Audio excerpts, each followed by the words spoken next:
If you want to book more qualified appointments for whatever business that you have, if it's high ticket and you sell it through phone sales, then this will work for you. Even if you take in-person consultations, as long as you sell something high ticket, this will work. So we get A-player setters installed for our clients and we get them ramped up to the point where they're performing within their first week.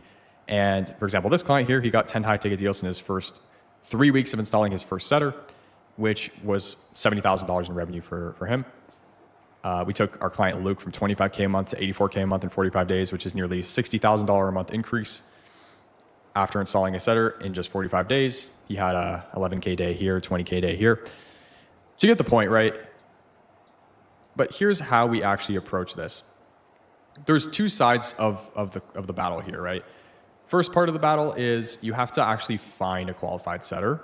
And then the second part is training them and managing them. I would say it's about a 50-50 split. If you don't have a proven setter and you're trying to train somebody who's not very good, you're going to struggle, and vice versa. So you need both for this to work. So what makes a setter a good fit? There's two things: logistics and skills and traits. Logistically, it has to make sense. They can't have any other significant commitments that get in the way. We've tried this, it just doesn't work. Full-time availability, at least 6 days a week. You want them to work at least one weekend day. And they need to be based in the US, Canada, or UK.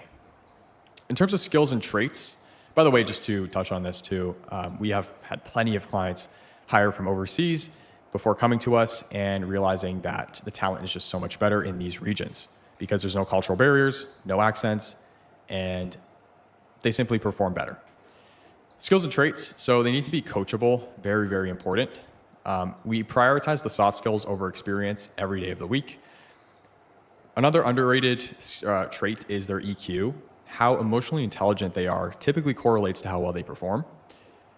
They need to be punctual and highly communicative, must have a realistic long-term vision and goal, and 2 months minimum of setting experience. So what I mean by this is a lot of setters will have very unrealistic goals. For example, they'll want to make like 20 grand a month, which doesn't make sense. And if their goal is outside of what you can actually provide to them based on how much you're doing in revenue, right? Because typically you're going to pay a setter around 5% commission. So if you're doing, only 20K a month in revenue, then you're only paying that setter 1K a month.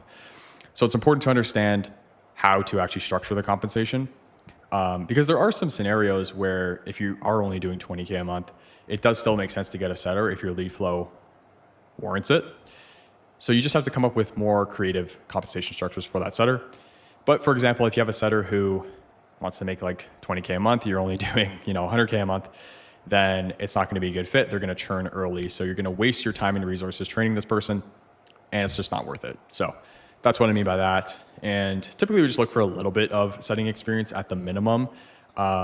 We want to see that they have actually generated cash collected for other companies and have proven themselves in other roles. But again, soft skills can definitely tip the scale because these are just so much more important than experience. Then what we do to ramp setters up 4 times faster than the industry average, which is 30 days, we take that down to about a week. Now that you have a proven candidate placed into your business, you basically want to make sure that you are front-loading support during that first week and giving them a very quick feedback loop.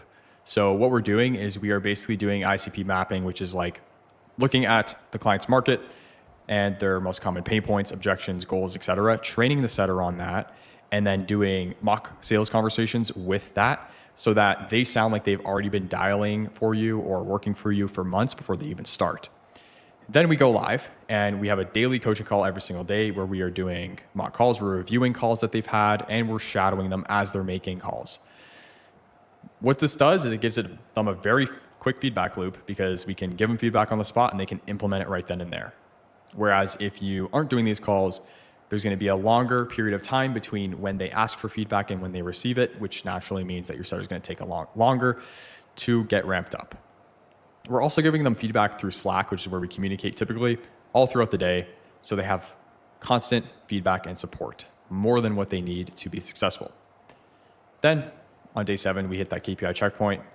And typically if they aren't hitting KPI at that point, we do typically look at potentially replacing them. It just depends. But that's how we do it. And that's how we get setters ramped up 4 times faster. And then finally, in terms of managing for continuous improvement, what we want to do is we want to have 3 touch points during the day: beginning of day, middle of day, and end of day. Beginning of day is setting a clear daily goal tied directly to yesterday's bottleneck. So if the bottleneck yesterday was getting people past the intro portion of the call, then we would work on the intro portion. Or if it was booking people in, then we'd focus on the bottleneck where we actually pitch the call, right? So it just depends on whatever the bottleneck was the day before. We will focus all of our energy on that the next day. Then middle of the day, we're giving them live Slack feedback. We're having calls with them. We're sending call recordings that we're reviewing and giving feedback on, DM screenshots if they're DM setting, or text exchanges. And we are just reviewing that and sending them feedback so that they have same day course correction. And then finally, end of day, they submit a report of everything so you know exactly what impact they're having on your business: dials, pickups, conversations, calls offered, calls booked, how many people showed, how many people closed, etc. Typical KPIs are 100 to 150 dials per day, 70+% show rate, and a 30% plus conversation to set rate. So if you have somebody on the phone, you should be booking 30% of those people into qualified calls. Hope this was helpful, and I'll see you guys in the next video.